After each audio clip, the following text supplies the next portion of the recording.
সিঙ্গাপুরে অর্থ পাচারের মামলায় বিএনপির ভারপ্রাপ্ত চেয়ারম্যান তারেক রহমান ও ব্যবসায়ী গিয়াস উদ্দিন আল মামুনের সাজার বিরুদ্ধে আপিলের রায় আগামী ৬ মার্চ নির্ধারণ করেছে আপিল বিভাগ।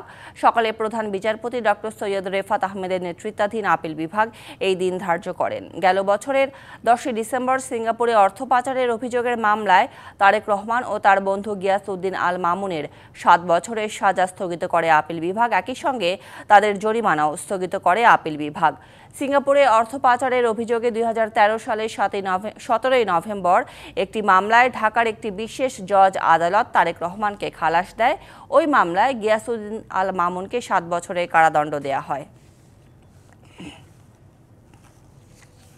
লিবের উপরে আজকে শুনানি হয়েছে। শুনানি হওয়ার পরে আদালত দুদকের যে মামলা, সেই মামলার কোনো সাবস্টান্স খুঁজে পায় নাই। আপিল বিভাগের সকল জাজ একমত হয়েছেন যে না, দুদকের কোনো মামলার সাবস্টান্স নাই এবং ফর্মাল জাজমেন্টের জন্য ৬ মার্চ ওনারা দিন ধার্য করেছেন।